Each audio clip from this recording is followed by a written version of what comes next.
So dear students, so now let's start with another topic that is a very important topic, that is Z transform properties.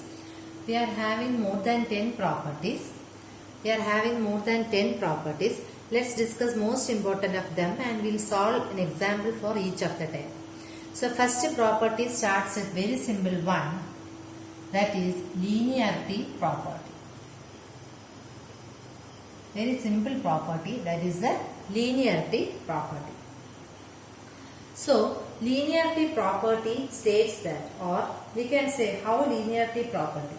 See, we are having that if x1 of n gives an Z transform as x1z.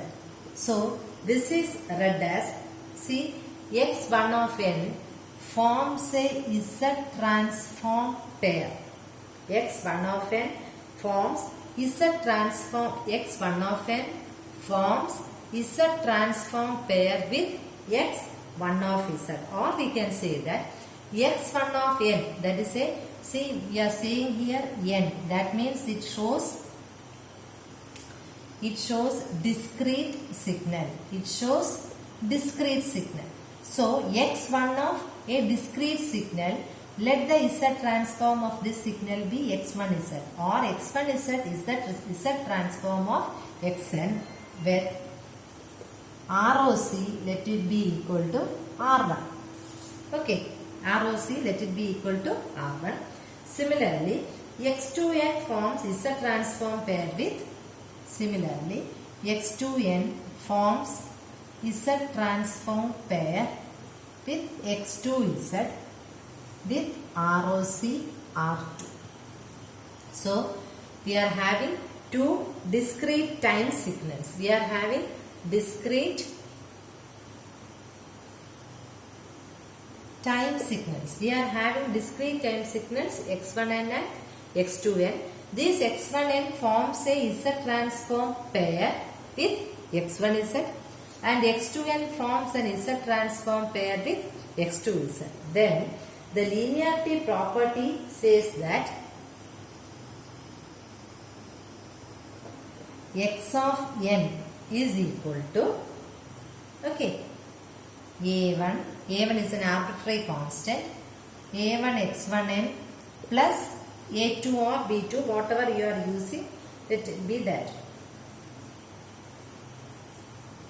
A x1n plus b x2n gives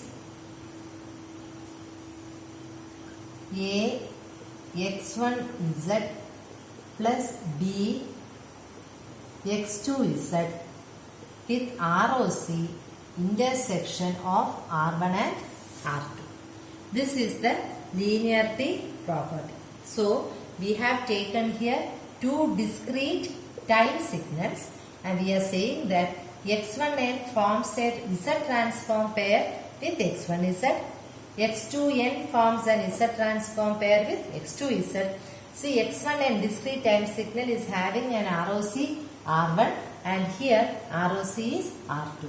So according to linearity property, x of n is given by a and b are arbitrary constants. A multiplied by x of n plus b multiplied by x2 of n will give you a into x1 of z plus b into x2 of z with ROC R1 intersection R2.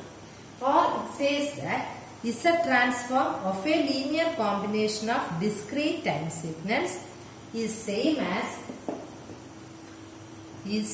as Z transform of their combination, or we can also use as a weighted sum individual,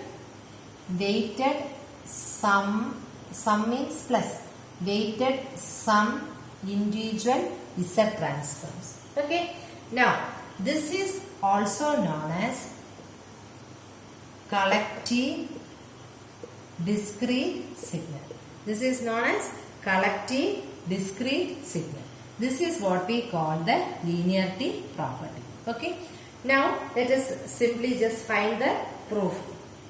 As you know, x of z is given as sigma n is equal to minus infinity to plus infinity x of n z raised to minus n. See, what is x of n here? Here x of n is a into x1 of n plus b into x2 of n. We want to find the x of n for this one. This is our x of n now. So instead of x of n here, we will substitute this one. That is sigma n is equal to minus infinity to plus infinity a1 x1n plus b x2n into z raised to minus. Now we are going to take the individual. We are going to add. That is sigma n is equal to minus infinity to plus infinity. We know a is a constant. So you can take a outside. x1n z raised to minus n plus sigma n is equal to minus infinity to plus infinity b into x2n z raised to minus n. We know that b is also an arbitrary constant, so we are going to take it outside. So now x1n or xn, that doesn't matter. x1n or xn z raised to minus n, since it is x1n, we will put it as x1 of z, that is a into x1 of z plus b into x2, b x2 of z. Okay, and this is what we call the z transform of x of z. So we have seen that the z transform of this collective discrete time signals is equivalent to weighted sum of weighted means addition, weighted sum of individual z transforms of two signals separately. Okay, this is the first linearity property. Now we will do simple two problems using this property.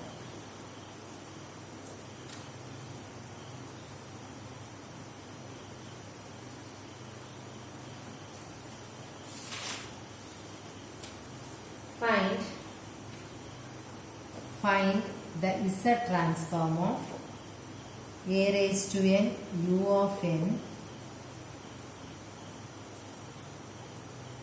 minus b raised to n u of n minus. See, as usual, we are having x of n. Now we want to find the z transform of each of them and we have to add it. Here it is minus, no problem. When you are doing it, you can solve it. Okay. So for that, you have to find the z transform of each signal.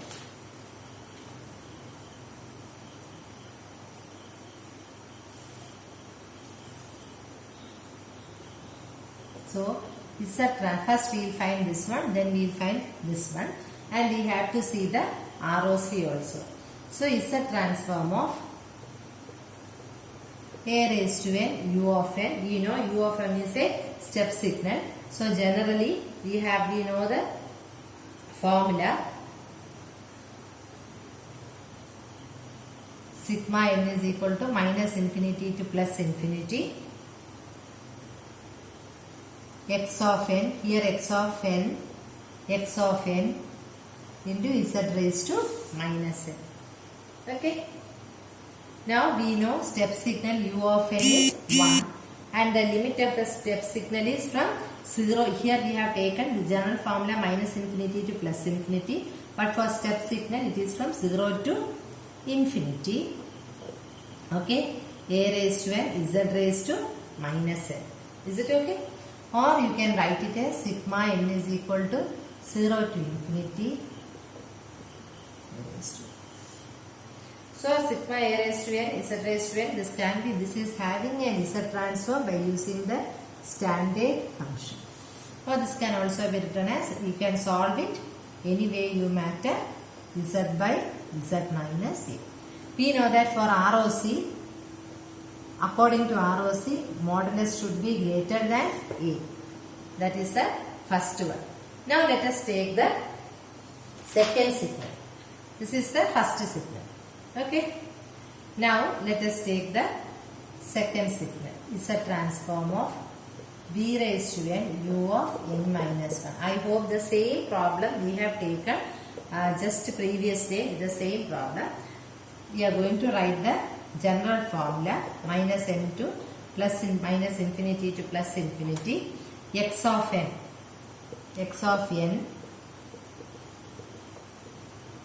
z raised to minus n, x of n z raised to minus n. So u of n minus 1 is a unit signal. I hope you remember, shifted this side, and the limit is from minus infinity to minus 1. I hope you remember this, and it's having a magnitude 1. So you can write it like this. Okay. So this is equal to minus infinity to minus 1. Okay.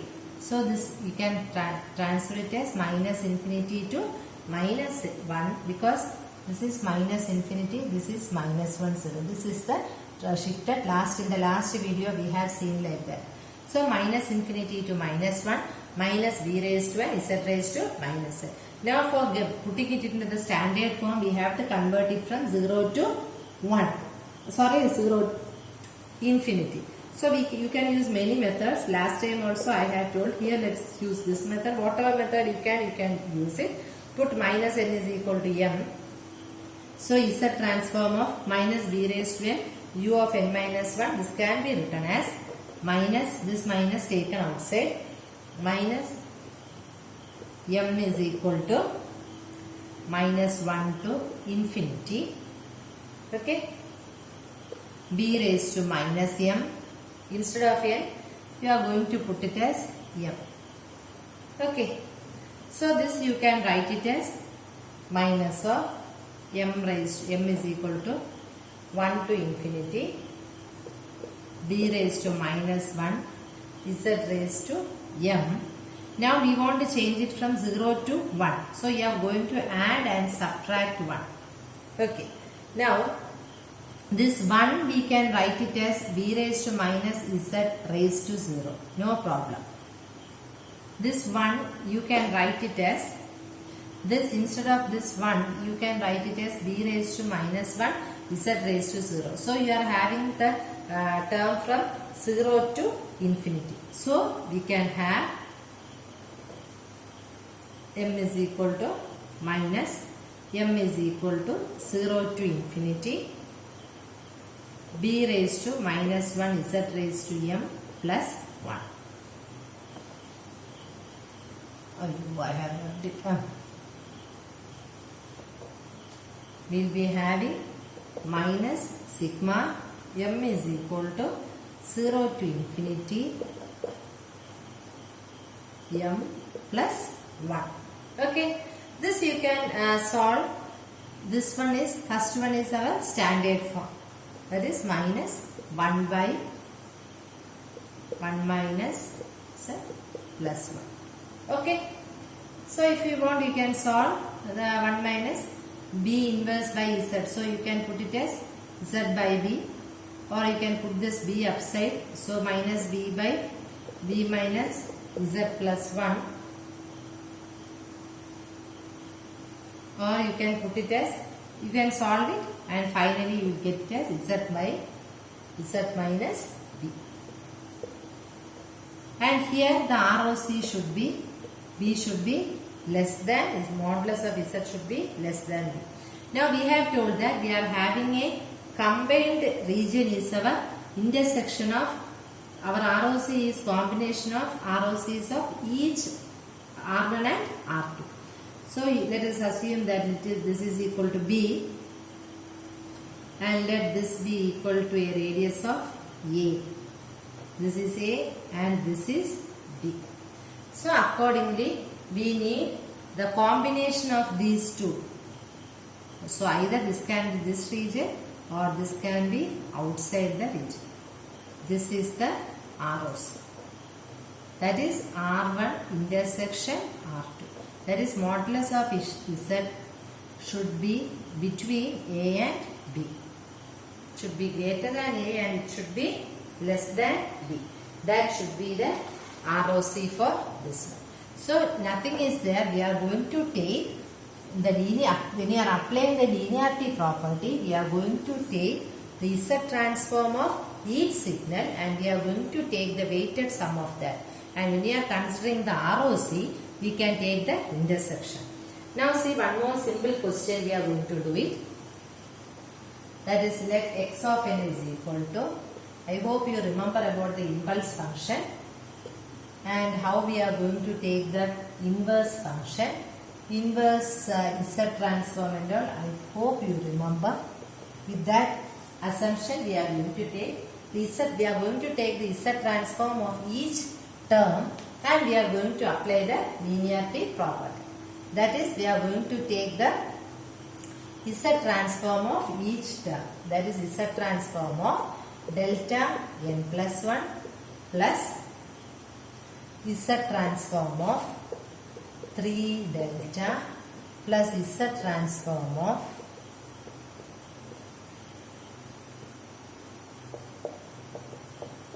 okay. Now we can take the inverse Z transform. So here you will get it as 3Z plus, because this is function, plus 3 plus 6 of how much sheet? Minus 3. Z raised to minus 3 minus Z raised to minus 4. So accordingly you can write the series as or x of n. You will get here you are given x of Z. Here you are given x of Z because we are going to take the, we are having x of Z. So I think last video we have done a problem similar to this. Now you can write 1, 3, 3 Z raised to 0. 3 means 3 Z raised to 0. So this you can take it as head. Then minus 1, minus 2 both are not there. Then 6 and minus 1. This is the linearity property. So an ROC is the entire Z plane except ROC is entire Z plane except Z equal to 0 and Z is equal to infinity. Okay. So the same definition you can get for if you have any doubt, you can write like this. In the bracket you can say that you have applied this property. You have applied this property, impulse property, for linearity, for finding the or to solve the linearity or to find the sequence series. We have taken Z of delta minus k equal to Z of minus k. Thank you.